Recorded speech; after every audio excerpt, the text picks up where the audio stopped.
भगवान तुम्हारे मिलने को जीवन की बाजी लगा चुके।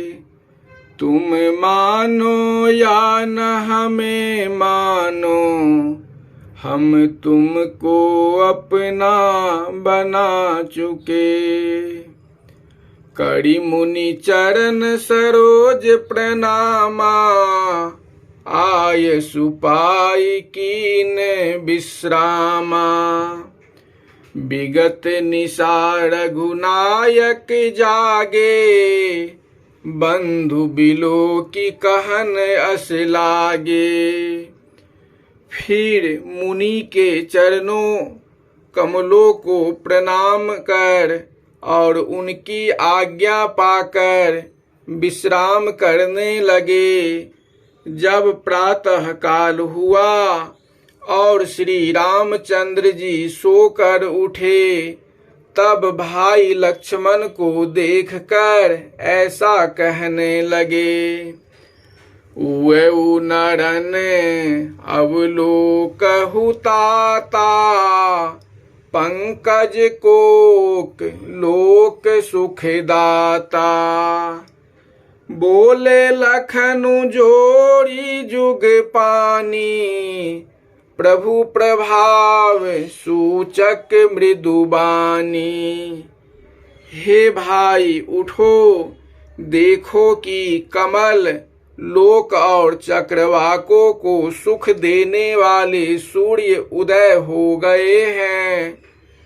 तब दोनों भाई हाथ जोड़कर लक्ष्मण जी प्रभु के प्रभाव को सूचित करने वाली यह मीठी वाणी बोले।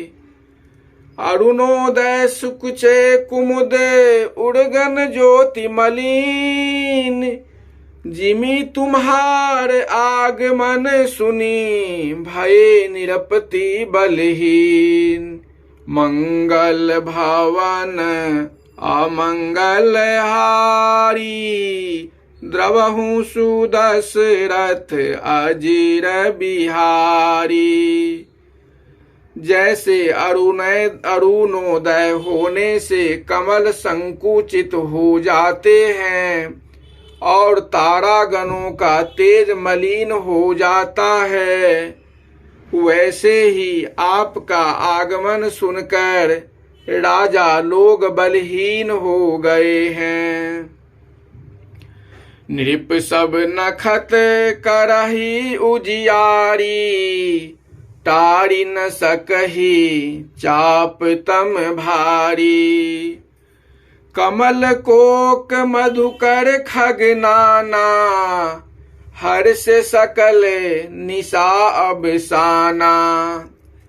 ये राजा नक्षत्रों के समान प्रकाश करने वाले हैं।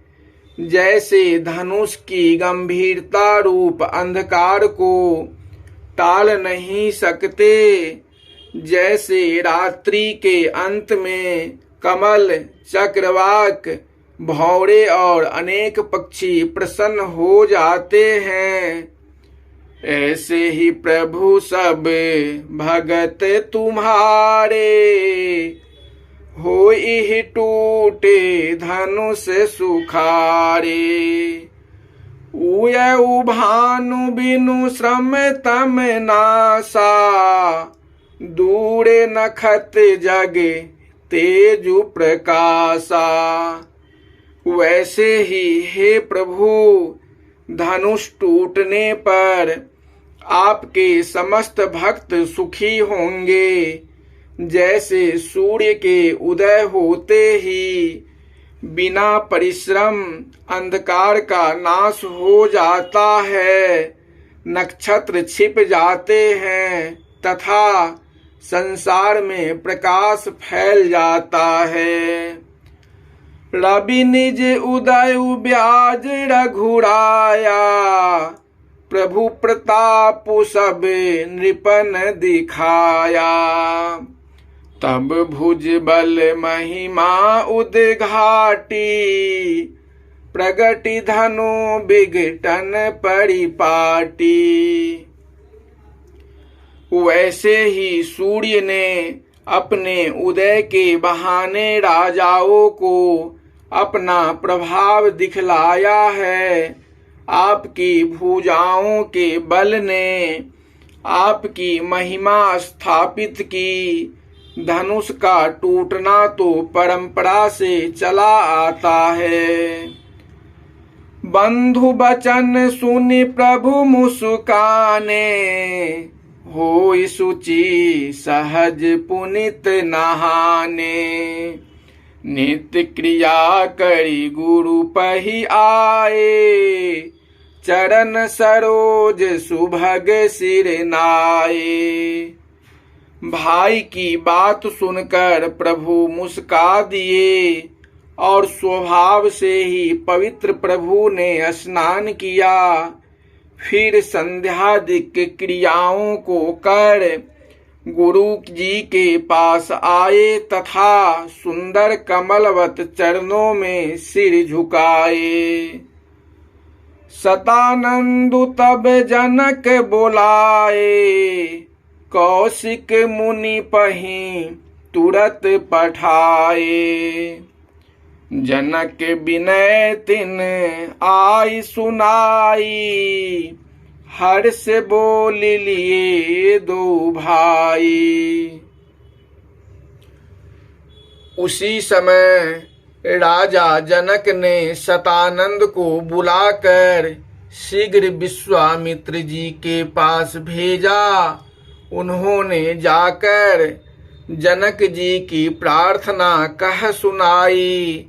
तब विश्वामित्र प्रसन्न होकर दोनों भाइयों को बुलाए। मंगल भवन अमंगल हारी, द्रवहु सुदशरथ अजिर बिहारी।